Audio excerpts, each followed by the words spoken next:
Yeah, that was a really interesting day many years ago. I was the only one who went to assist a friend, and everyone else that was there at the end of this program, it was parents in this room for, kind of the final send off and kind of regrouping. And every single person there had a child who had an addiction, and every single person was a successful entrepreneur because they started talking about their businesses. And it hit me like a cold crowbar to the back. It was, wow, there is something to this. And what I found is none of these people were bad people. None of them seemed to be having really bad habits, with the exception of they weren't around. There was lots of money, or a good amount of money, that the children had access to at a young age, and they had, with good intention, given without accountability. And the lack of quality time was so apparent. It's something that I've never forgotten to this day. And so I've always seen the simplicity and the power of quality time, as you showed, making the priority to actually spend quality time, to be around, as the best offense and defense in family life. And it's worked pretty well for me. Yeah, that's amazing. And you mentioned in the book, and you just mentioned it kind of right now too, the difference between time and quality time, or you said time with purpose or focused attention is how you described it in the book. Can you kind of describe the difference between those? Yeah, there's huge difference, and there's passing time and there's quality time. And passing time is small deposits. That's great. But, passing time is when you're on the phone listening to a podcast and your kid's in the back seat and you're not paying any attention to them, driving from to and fro. That's not what I consider quality time. It has to be more intentional. It has to be more focused. And that's what our book is about. How do we really give those deeper deposits of connection? It's with quality time. That passing time of watching a show together, yeah, it's good, but it's not on the deeper level. And if you'll start to make these deposits of true quality time, this deeper level of communication and focus and intentionality, your marriage will improve. The relationship with your children will improve. You'll feel more relaxed. You'll feel more on purpose. But a lot of people just don't know how to do it. Yeah. Yeah. And I think that's the problem I see today, is that we have more time because of technology, because of, all the innovations. We have more time, but it's almost like we're spending less of it intentional, and there's so many people that just let the hours pass by and don't even account for it or have any intentionality around that. And I think that's probably the biggest issue. So can you describe, I guess, what the family board meeting is? It sounds very corporate-esque. Isn't that funny too? It's way too short to be a corporate book, yeah. And it's way too personal and unscripted. As you know, we get into our story pretty deeply and pretty vulnerably there, just about starting a family life as a blended family and overcoming challenges, running 2 real estate businesses. And the family board meeting is just a simple rhythm that we put into our life. And this rhythm changed the relationship I now have with my 5 children, starting out with 2 and now have 5, improved the quality of my marriage, because although we actually just released a 3rd edition this past week that's gone to number 6 on Barnes & Nobles, which we're pretty excited about. Nice. We added a little bit of rhythm on marriage. So the family board meeting is just a simple strategy you can use to stay with you connected while you're doing your career, building your real estate portfolio. Because again, I'm not a psychologist. I'm not a family therapist. I was just an entrepreneur, a real estate entrepreneur in the trenches, struggling. And I said, how can I figure out a way to keep, like that chart showed, Kirby, how do I keep them in the priority? And this is a simple rhythm anyone can practice. And now we estimate about 300,000 families worldwide are using it, which is pretty exciting. Wow. Can you give a little bit of an overview of just like how to implement? Like what does it mean? Yeah. Family Yeah. board? Well, and again, like you said, the corporate of a board meeting. Well, I'm a surfer. So there's a lot of play on words with, my snowboarding friends and my surfing friends with, a board meeting means you're going out in the ocean. So it's some time of fun, but in my company, we have a quarterly board meeting with our leadership team, and we reunite the team and look ahead to the next 90 days. That's what a traditional business board meeting is about. And that's what I do with each one of my children. So this could go on the back of a paper napkin. I still want you to buy the book because there's more stories and support, but here it is. Every 90 days, I have a quote unquote family board meeting with each one of my children, each one of them, 4 hours at least uninterrupted. And there's only 3 guiding principles to make this a success. And I can tell you what you are if you want to dive deeper way in, but this is the peanut butter and jelly of what's really created connection for so many families, for so many hardworking entrepreneurs, real estate investors building that portfolio, not losing their family along the way. So all we do is we make it the 1-to-1 principle, intermittent tech fasting, and fun activities with focused reflection. Those are the 3 principles, the guiding principles of this rhythm that's helped my own family and now thousands of others. That's awesome. Yeah, I can see how that would lead to stronger connections. I think one thing that a question, I guess, that came up for me, and I think others might have too, is so this is every 90 days and it's individual one-on-one with each child. Then in between those 90 days, what are there some practices that you do? How do you, I guess, recommend someone balance the day-to-day between, the amount of time someone devotes to their W-2 job, their investments, their family, their physical and mental and spiritual health, all the things that are competing for your attention? I think this practice alone is going to make a massive difference in your family life. But then beyond that, between those 90-day increments, what are some things that you do? Yeah, great question. So this is, people go, every 90 days. You only do it every 90 days. The hard charging entrepreneur says you should be doing this once a week or every month.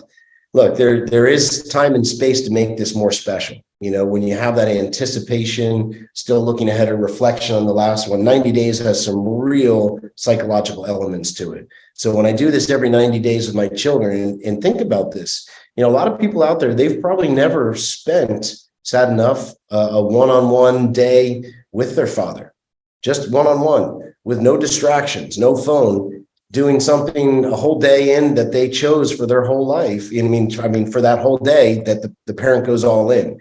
It very rarely happens, and that's why the 1-to-1 principle is a cheat. You have 3 kids now. Look, big family gatherings are great, but you got to separate the parts to strengthen the whole. So that 90-day increment, what I found is, my wife always calls it the reset in the relationship with each of my kids. It makes the time in between those 90 days more enjoyable, more connective, less distant. And that's really important to help kind of fertilize the ground in between those 90 days. And one of the simple ways you can fertilize the ground in between these 90 days, first off, with my wife, if you're married to your husband or your wife, like we have date night religiously. Every Wednesday night, 5:30 to 8:30, every Wednesday night. And we've done big events for some pretty high influential entrepreneur groups. And we'll say, how many of you have a regular date night? In less than 10% of the rooms, hand goes up. My wife and I want to keep dating. We want to have that connection. And the stronger we are, the better we feel like we can do for our children. So actually, to be strong with your children, I think you have to be strong with your spouse. So we are religious on date night. And we're also, pretty big on dinner time. In the pandemic, we set up something called the Dinner Time Challenge. We were all getting stuck at home, sucked onto electronics and the news. And oh man, it was just a complete overwhelm. So we were challenging families, and thousands of families were doing this, to turn off all electronics. We call it intermittent tech fasting. So intermittent tech fasting for me, Kirby, if I'm on a date with my wife, my phone's not invited anymore. I made that mistake years ago, taking a silly phone call or text thread or Facebook post. You got to be completely and totally unavailable sometimes for those priority relationships. And this is really important for all levels. And so that can be a daily deposit in your family. Even if everyone in your house for the dinner time challenge turns off their phone for 1 hour. 1 hour every day, no one's phone's on, because we all know how the relationship or the conversation can change if one person is dug into their phone. They're a little out of it. We're the worst. We say, oh, our teens. No, we usually try to pretend like we hear them and do that half answer. But if you do the dinner time challenge, 1 hour a day, the phone's off. And the reason we base it on this, there was this study 60 years ago, the average dinner time was just over 90 minutes. Which seems crazy long now. Like, what the hell are they talking about? That just seems awkward. My 5-year-old eats 90 minutes every meal. There you go, right? So we got to be more like your 5-year-old. But today, the average dinner time, Kirby, is only 12 minutes. 12 minutes from 90 minutes. And we're wondering why family connection and communication seems off. What I've seen, and this isn't an exact science, but my observation with many people we've worked with, we're all rushing off to something. And that's usually a social media post, text, email. So we're rushing back to these electronics. So I'm saying, look, if we just take those things off the shelf for an hour a day, I'm not telling you got to give up electronics, but just like, intermittent fasting, you're a physically fit guy. You've heard of intermittent fasting. You're not giving up eating, but you're just choosing not to eat very deliberately between this time and this time. And so what I've found is if you're taking normal dates with your wife, you're sitting down to dinner 5 nights a week, if you can, if you don't travel, and turning off all electronic distractions for that 1 hour. What normally happens is the conversation gets deeper. You start to maybe live out your core values more. Like one of our core values is adventure and outdoors. We're getting outside more. We're walking across to the beach.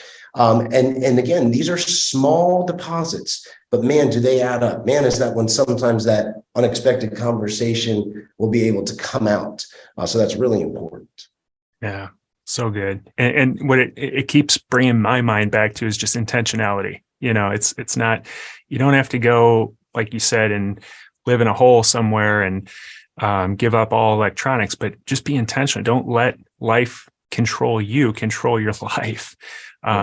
So that's awesome. I highly recommend everybody read the book, listen to the book. I listened to it on audio. It's an easy listen. Now there's a 3rd edition, so I'll check that out as well. But shifting gears a little bit now from what we're talking about with the family board meeting to the investing side of things. So you have a ton of experience in real estate investing as well, and you've kind of intermarried these two. You're investing with being intentional about keeping the relationship with your family. Can you kind of describe a little bit about how you've grown your own real estate company over the years and how it's set up now? Yeah, absolutely. And to be clear, I had a goal to impact my own family and other families. And that's what 18 Summers was about. That's why my wife and I wrote the family board meeting, to share our story and this simple rhythm and other rhythms we use in our family life. All of that, every bit of it, the initial funding for that came from my real estate investing. And I think that's really important. Real estate investing has been an incredible door opener for me in so many facets of my life, from some of my best health mentors to creating our own impact business with 18 Summers. That's what real estate has done for me. And it started small. It always starts with one property in northern Santa Barbara County in California, 432 North M Street, 24 years ago. And I remember standing in the kitchen hyperventilating because my agent, Tammy Atkins, called and said, your offer's been accepted. A 3-family house, 152,000, 2,000 back in closing costs. Congratulations, 152,000 in California? California, 3-family house. I sold it years later for a lot more than that. But but it was a huge deal. I mean, wow. This, the year before, my first marketing job out of college, $24,000 a year, working 60 hours a week. So probably like a lot of your people, I wanted to have something else, and I kept going back to real estate. And it started that small and then went into, I got really big into niches. I remember a mentor saying, if I can say in one sentence what I'm doing, that means I'm focused and I'm able to probably scale. If you're saying, oh, I kind of do these and these, you're always going to kind of be the newbie or the freshman. And I wanted to get on the inside circle. So, I started to buy, fix, and resell HUD foreclosures to first-time home buyers. That was my niche for years. Then I started to buy, fix, and resell and rent HUD foreclosures, and then moved to Florida and just started to buy foreclosures and renovate them, and either for resale work, but all with investors. I worked with investors and then kept properties for myself. And then about 2015, my now building partner and I, we were investors together. Him and his father had a large management company that managed my personal portfolio. We said, what if we could build our own properties? Because the foreclosures weren't making sense anymore. People were bidding them up. And we did an experiment of building a few properties. And all of a sudden, 9 years later, that's our only focus. We built about $3 million worth of new construction homes that year. Last year we did 182 million in sales. So our niche now, again, in one sentence, is I build new construction properties in high growth areas in Florida. That's it. And some we keep. We work with a lot of investors building their own portfolios. Simple stuff, single family, duplex and quads, all residential real estate, but we have over 850 active investors, done over 2,000 units. We have about 700 million under asset management now. And again, this is all with smaller investors. We work with some institutions as well, but that's our niche at this point, new construction. Interesting. It sounds like you've had some turning points or some lessons learned along the way that have contributed to making these pivots. And so what is, I guess, can you share any lessons learned or maybe instances that happened to you that has contributed to the way that your business is set up today? Yeah, a big thing you always want to be looking at. If you're going into real estate, you are going to have to work. You are going to be the new guy. There are lessons. The one duplex is not going to retire you unless you are just the exception, not the norm. So there are constant deposits, but I always want to look really clear about the how. And when I talk about the how, it's not, rehabbing foreclosures or building new construction. It's the how. If I have to never have light at the end of the tunnel and I'm just working more and more than ever because I bought rentals and they're always in trouble and all that time promised to my family's going to the rentals and then some, I want to be able to be in Costa Rica a few months out of the year. I want to be able to be at any event for my kids that I choose to. I want to be able to take the vacations when I choose. And what I found is there was sometimes I was spinning my wheel with real estate. I wanted to be more interested in owning a ton instead of actually being profitable. And so for me, what I've gotten clear on, Kirby, is it's what I call the brother-in-law rule. Like if my brother-in-law came to me, and I like my brother-in-law, people are like, well, what if I don't like my brother-in-law? I really like my brother-in-law. And he was just getting into real estate. And he said, Jim, what should I do? I would say, if I had to go back from, it's really cool in the bios to say I've done over 1,000 rehabs and all this, I would own less of better quality and better areas with less leverage. That's it. Because what I found is when I would try to say, I remember it was the 100 House Club. Once I got to 100 rentals, I'd be set for life, right? Well, the problem was I was just more interested in getting the number of rentals than the actual performance of those rentals. I didn't look at real maintenance and repairs, the areas that I was buying, and so when you look at that, I own probably from back in my heyday of several, a huge portfolio. I own probably 30% of the real estate I used to, but I have way more equity and way more cash flow than ever. So I think that's an important lesson that I've learned is it's not about mounting up as many rentals as you can. It's about mounting up effective rentals, if that makes sense. Oh, makes so much sense. I talk about this so much, and it's so great to talk to somebody with so much experience, because that's where this comes from.